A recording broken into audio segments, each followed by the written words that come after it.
Welcome to week 6. The poll this week was helping us to decide what deck we were going to illustrate next. It was Southern Barbecue or Pizzeria, and the winner was Southern Barbecue. I'm very excited about that because I love barbecues. I'm sure I've mentioned many times before. And so I wanted to start off by creating a theme around the whole deck to kind of get my mind in the right place. And so I decided to go ahead and illustrate the game board first. The original deck, the American Diner pack, was we just did the cards. We didn't even have a game board because it was a printed game at that point.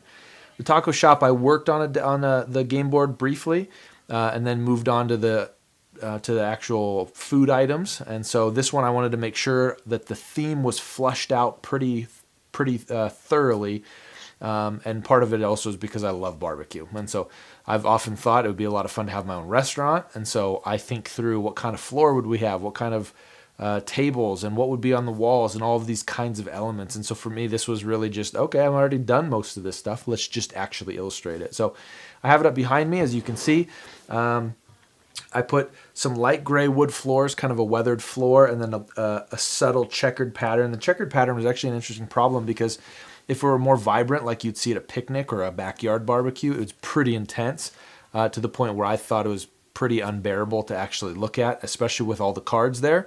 It was pretty intense. So that's how it looked. I'm actually really excited about how it came out. I think it's kind of a cool look with the hardwood floor, mixing it up a little bit. I think I'm going to go back and revisit the taco shop a little bit as well because it's a little bit drab, I think, visually. One of the things that I'm been interested in lately is I've been following different game companies, specifically game companies that are big enough to be on the stock exchange. And so what I've been looking at is a company called Glue. GLU is the name. They have a bunch of games. They came out with a baseball game just recently. Also King, which is Candy Crush and things like that. And so I've been trying to study what is it that makes these games successful. And a lot of I think a lot of what determines whether or not a game is successful, obviously there's gameplay, there's quality of product and things like that, but visually there's an aesthetic that's valuable. And so King does a really good job with really vibrant colors and bright, just a bright, fun look. And so I'm to some degree going to use that as a little bit of inspiration to kind of spruce things up a little bit. It's not going to be a dramatic shift. We're not going to change the whole philosophy of how the game's made. The style is the style, and I think it works really well. But I want to make sure that when I'm engaging these game boards, I'm choosing palettes that are, I guess no pun intended, but palettes that are palatable.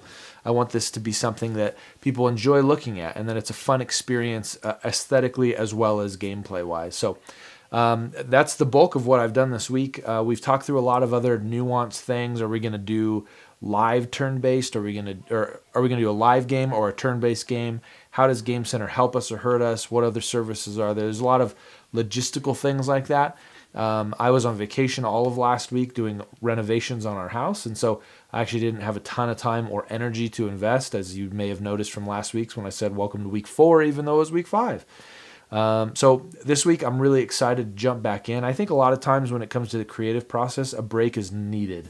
And so it was inadvertent, but I already feel like I'm way more refreshed. And even as I'm approaching the illustration so far, I feel like the ideas are coming a lot quicker and I'm able to execute more effectively. So my hope is that we're going to make a lot of progress this week on the barbecue deck.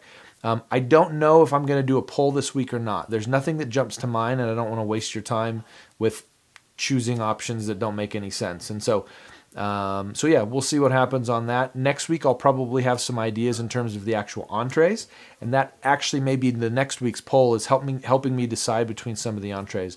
Barbecue is such a rich kind of genre of food, and there's so many different varieties that come up. You have the kind of the traditional Southern, barbecue approach, but then there's also a lot of kind of contemporary applications to it. Barbecue is kind of a trendy genre of food right now, and so you get into some of these things where you get high-end chefs doing barbecue stuff. And so, I'm probably going to stick a little bit more traditional just because that's how I roll. And so we'll probably do a beef brisket. Actually, we'll probably do a tri-tip just because from California, that's an absolutely phenomenal cut that I love to smoke. Pulled pork, ribs, I'll think through some other things. I got a bunch of side dishes. There's too many things in my head bouncing around, but I'm probably going to need your help to help me figure out which ones make the cut and which ones don't. So look forward to that next week. And if you have any questions about the process that we've gone through so far, we would love to help out in terms of answering the questions. I don't know how much we know. If you see any pitfalls that we're heading toward, let us know those as well. But we'd love to hear from you and just what you think of how things are going so far. I'm excited about the process. It's going to be, a long road, but I think my hope is that documenting these incremental steps along the way sort of revealed two things. One, it's a lot of work to put these things together, these apps, and develop them, but it's also really doable if you have a long-term focus and a long-term mindset. If you're kind of steadily moving along and moving toward the goal that you have set, you have little milestones throughout the process, it's much more achievable than if you just say, hey, this week I'm going to knock out an app. It doesn't really work that way. And so hopefully this is a helpful way to kind of break down even where some of those things fall for us in terms of how much content we're creating each week, or how much programming Daniel's able to do, or even how much time we've been testing. That's actually what the last several weeks have been for us.